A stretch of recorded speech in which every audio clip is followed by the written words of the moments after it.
A man named Paul finds himself alone in a crumbling city, the air split apart by the shriek of emergency sirens.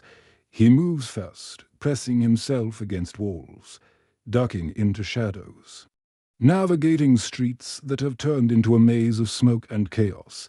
The sounds of destruction echo. All around him, things shattering, voices screaming, the world collapsing in real time. Thick black smoke swallows the skyline whole as Paul pushes further and further away from the city. Eventually, he reaches an isolated house sitting quietly on the edge of a small village. Inside, he finds two young children, alone, trembling, waiting for someone to save them. Paul lifts them both into his arms and tells them, in the gentlest voice he can manage, that everything is going to be all right. 15 years go by in silence. Those two frightened children have grown into young men. The older one is Joseph. The younger is Thomas. Life in this broken world runs on a strict, unforgiving rhythm. Every single day looks the same. They head out while there is still daylight to gather whatever food and supplies they can find. And the moment the sun begins to dip toward the horizon, everything changes. Joseph boards up every window and every door without hesitation. He calls their dog Rocco inside. The night belongs to something else now, and no one takes chances with it. One evening, Paul stands outside longer than usual, waiting for Thomas, who is running behind schedule again. When Thomas finally shows up, Paul does not hold back. He scolds him hard, demanding to know where he has been. Thomas explains that he was helping their neighbors, the Rose family, who run a farm not far away. Once everyone is inside and every lock is turned, the family sits down together to eat. But Paul is not finished. He turns to Thomas again and says plainly, "If you ever come home this late again, I will keep you locked inside this house until you rot." Joseph finds the whole thing quietly amusing, which is exactly the wrong move. Thomas snaps back, and within moments the two brothers are in a full argument that quickly becomes a real physical fight. Paul steps in immediately, pulling them apart. He looks at both of them and says with firm calm, "We are human beings, let us behave like it." After dinner, Paul watches his sons play chess. The house feels almost peaceful, and then Rocco breaks it. The dog starts scratching anxiously at the floor, whimpering in a low, desperate way. Paul knows that signal. He and Thomas move downstairs immediately, and seconds later a thunderous pounding begins at the front door. It sounds less like knocking and more like something trying to tear its way through. Both men throw their full weight against the door, holding it shut with everything they have. The assault continues for a while, then stops just as abruptly as it began. In the silence that follows, Thomas turns on Joseph, demanding to know why he stood back and did nothing. Joseph responds calmly. He explains that he was observing. There were 3 separate attacks on the door, and each one told him something different.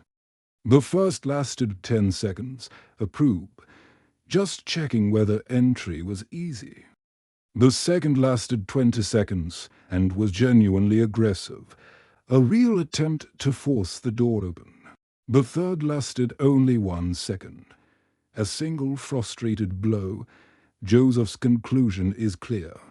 Whatever is out there is not acting on instinct alone. It is thinking. The next morning they examine the door and find deep claw marks carved into the wood. Paul studies them and understands immediately. This door will not survive another night. He takes his sons out to search for lumber and materials. Thomas gets to work cutting wood while Paul walks over to find Joseph, who is deep in concentration inside a small workshop. Paul asks what he is working on. Joseph looks up and says he is trying to build a car. "I am tired of feeling like a trapped animal," he says. The engine will not cooperate at first, but Paul leans in, studies the work carefully, and makes a few precise adjustments. The engine turns over. It runs. Paul is so moved that he takes both boys out for a drive right then, teaching them how to handle it as they go. An hour later they return home. Paul notices the windows are dangerously weak, another vulnerability they cannot afford. He sends the brothers to the river to collect what they need to reinforce them. Thomas is visibly frustrated. He had intended to visit the Rose Farm today, but Paul shuts that down immediately. The repairs come first. The two brothers take the car together, but the ride is tense. Thomas tells Joseph that he could handle this errand alone, and that the only reason Paul sent them both is because Joseph cannot be trusted to manage anything by himself. Joseph tells him quietly that he does not need a babysitter, and that Thomas is free to go wherever he likes. When they pass near the Rose Farm, Thomas steps out of the car and tells Joseph to pick him up on the way back. Back at home, Paul finishes reinforcing the door, then steps outside alone to smoke beside a narrow stream. His eye catches something, a dark opening in the rocks nearby, half hidden, unsettling in a way he cannot quite name. He fouls it away and says nothing. At the river, Joseph ties a rope from his body to the car before lowering himself down into an old boat. Inside one of the cabinets, he finds the photograph of a woman. Joseph stares at it, completely thrown. He has grown up in a world with no ordinary life in it, and the image catches him entirely off guard. He shakes it off and keeps searching, until a swarm of insects bursts out of the debris around him and begins landing on his skin. He bolts back to the car without looking back. At the farm, Thomas is working alongside the Rose family, but his real reason for being there walks beside him when the work is done. Her name is Charlotte, the daughter of the farm's owner, and the two of them have something unspoken and quietly serious between them. They walk the property together, and Charlotte stops at a tree where an old rope is still knotted to the bark. She tells him that when she was a child, she was only allowed to play outside if she was tied to that tree, kept within a small, safe circle, never allowed to wander. They talk about the world that ended, about how everything that once felt permanent simply came apart. When the light begins to fade and Thomas has to go, Charlotte holds onto him for a long moment. Thomas tells her gently that the sun is setting and he has no choice. Paul arrives home to find Rocco sitting alone outside. Neither of his sons is back yet. The anxiety is immediate. Joseph eventually makes it to the car and coaxes it back to life after several failed attempts. Thomas, meanwhile, is sprinting toward home through the darkening landscape when the ground gives way beneath him and he drops hard into a deep crack in the earth. When Joseph reaches the spot where he was supposed to collect his brother, there is no one there. He drives home and tells his father what happened. Paul sends Joseph inside to lock down the house, then sets out with Rocco to find Thomas. In the pit below ground, Thomas comes to slowly. His body is bruised and aching. He flicks a lighter and holds it up. In the dim glow, he sees a hand, something not human, dragging itself out of a gap in the wall. He screams. Paul and Rocco hear him from somewhere above. Thomas pulls out a small knife and drives it into the creature's hand. It recoils and disappears. But before Thomas can breathe, another one drops from above and seizes his face. He cannot get air. He is about to lose consciousness when Paul arrives and wrenches the creature off of him, killing it on the spot. Paul assesses the situation. He finds a tunnel that connects to the riverbank, but decides it is too dangerous to move through the forest in the dark. They seal the entrance to the pit as well as they can and wait. The sounds of creatures circling outside press in from every direction. They get a fire going. Then the ground begins to shake, slow, rhythmic tremors. The monsters are moving underground, directly beneath them. Paul orders Thomas and Rocco back. He drives fire into a crack forming in the earth. As something tries to push through, a small explosion rips outward. The threat is stopped, but Paul takes the blast too. He is badly hurt. Inside the house, Joseph hears sounds he cannot identify. He thinks quickly. He takes a chair, places it facing the front door, ties himself to it, and closes his eyes. He makes himself look unconscious. Before long, a claw punches through the door and reaches inside, feeling round. Joseph does not move a single muscle. The creature enters fully. The moment it does, Joseph yanks the rope. A trap releases from above and the creature drops into a cage. Joseph allows himself one satisfied moment before covering the cage with a cloth and going to sleep. Morning comes and Paul and Thomas are still not home. Joseph takes the car and goes looking. Thomas is already working to dig them out of the pit, dragging his injured father toward the surface.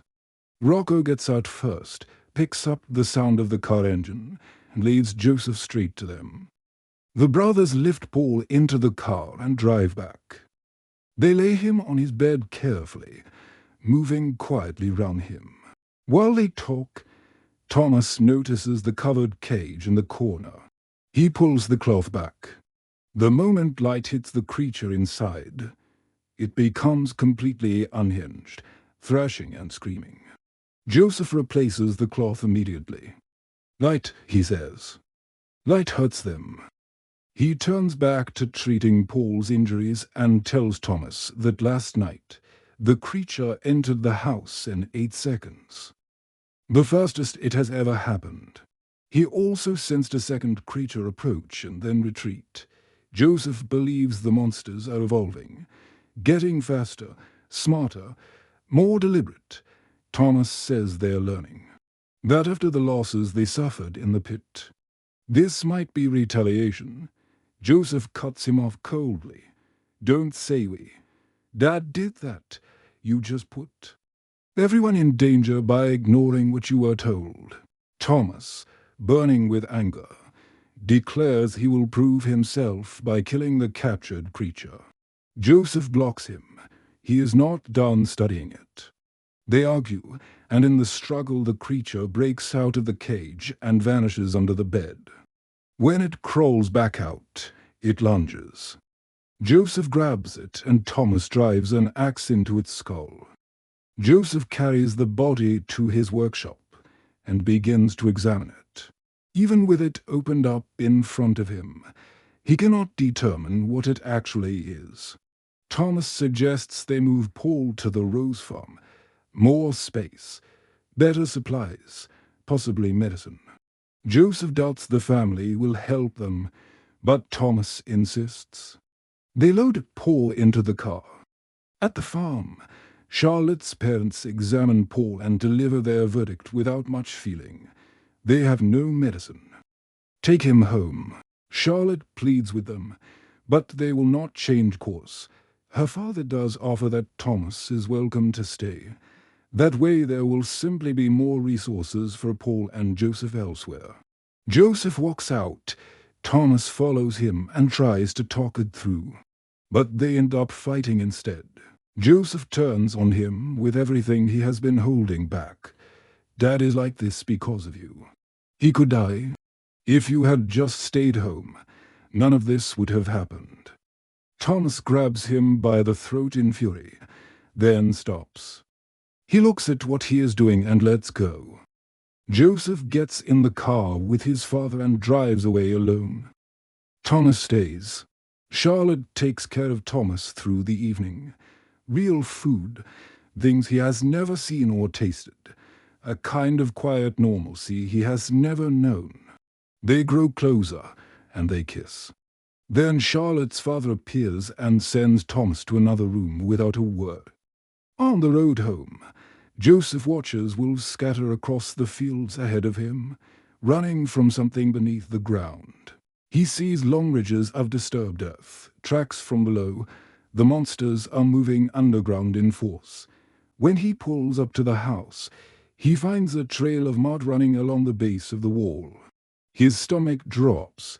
He gets inside and starts barricading windows, mid-step. The floor swallows him, a massive hole, hidden under a rug, already dug. The monsters have been inside the house. He pulls himself out and starts building. He piles furniture over the hole and gets to work on something larger, at the farm. Charlotte watches Thomas moving quietly through the kitchen. She understands what he is looking for. She finds the medicine and places it in his hands. Thomas holds her for a moment and tells her he will come back. But someone has been watching. The moment Thomas steps outside, one of the farm workers is there with a gun leveled at him, accusing him of stealing. Thomas tries to explain. The worker does not want to hear it. More. Workers emerge from the shadows. They drag him to the garage, bind him to something, and turn music up loud enough to cover whatever sounds he makes. A man crouches down and takes aim at his feet. The floor opens up. The man falls straight in. In the chaos, a creature rises out of the hole. Workers scatter. Inside the farmhouse, Charlotte's parents are woken by the noise. Her father takes a candle and goes to see what is happening. A creature comes through the wall and hits him. The candle drops. Fire begins to climb. The creature moves from her father to her mother, and what follows is brutal and fast. Charlotte comes out of her room to noise and blood. She follows the trail to the bathroom and finds a creature pulling her mother's body away. In the garage, the workers fight back but are overwhelmed one by one. Thomas, still bound, is shaking. He focuses everything he has, strains against the wood until it splinters, and frees himself. A creature turns toward him, and then Charlotte is there. She stops it. They run. The farmhouse is burning behind them. Charlotte has nothing left there now. They drive to Thomas's house together. Joseph has transformed the interior into something between a fortress and a trap. He has stacked furniture over the underground hole and is crouched beside his unconscious father, saying quietly, "I will not let anything happen to you." When the door opens, it is Thomas and Charlotte. Joseph looks at his brother and says simply, "I need your help," and then Paul opens his eyes. He takes the medicine, looks at his sons, and tells them to keep fighting. Joseph lays out the plan. He has fuel canisters from the garage. He builds a bomb from the materials he has been gathering, uses the burning end of his father's cigarette to set the timer, and piles the fuel-soaked furniture high over the hole. Thomas and Charlotte seal the last of the windows. Then everything happens at once. The furniture shifts. Something is pushing up from below. A creature drops in through the chimney directly where Paul is sitting. Another rises out of the hole. Thomas takes the one coming through the doorway, gets behind it, and drives a knife into its head. Charlotte shoots the one moving toward her. Paul, covered in blood, emerges from the hallway and kills the creature that came through the chimney. He takes Charlotte's gun and fires repeatedly into the floor, trying to stop what is coming up from beneath. There are too many. The floor itself gives way, and several creatures crash down into the pit below.